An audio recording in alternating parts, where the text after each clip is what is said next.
খবর 24 সাথে আপনাকে স্বাগত। নতুন নতুন খবর জানার জন্য আমাদের চ্যানেলে চোখ রাখুন। শীতের সকালে শিউরে ওঠার মতো ঘটনা। যে এলাকায় শীতকালে পিকনিকের আসর বসে সেখানেই সাত সকালে দেখা গেল মহিলার অর্ধদগ্ধ দেহ। মালদহের আমবাগান অঞ্চলের ঘটনা। মহিলার পরিচয় জানা যায়নি। দেহের একাংশ পুড়িয়ে দেওয়া হয়েছে, পা দুটো দেখা যাচ্ছে বলে জানিয়েছে স্থানীয় বাসিন্দারা। পরিস্থিতি দেখে এলাকার মানুষের অনুমান মহিলাকে ধর্ষণ বা গণধর্ষণ করে খুন করা হয়েছে।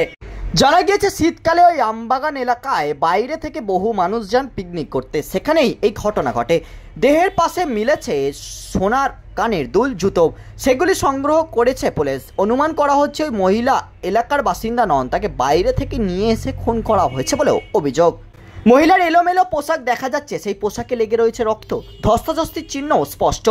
শুকনো খড় ছড়িয়ে আগুন জ্বালিয়ে দেওয়া হয়েছে বলেও মনে করা হচ্ছে। মালদহের চাঁচল থানার মালতীপুর কালীবাড়ি এলাকার ঘটনা। এলাকায় রীতিমতো চাঞ্চল্য ছড়িয়েছে। ঘটনাস্থলে পৌঁছেছে চাঁচল থানার পুলিশ। স্থানীয় বাসিন্দারা বলেছেন এই অঞ্চলে এমন ঘটনা আগে কখনো ঘটেনি। এলাকার সব সিসিটিভি ফুটেজ খতিয়ে দেখা হচ্ছে। ব্যুরো রিপোর্ট, খবর 24/7।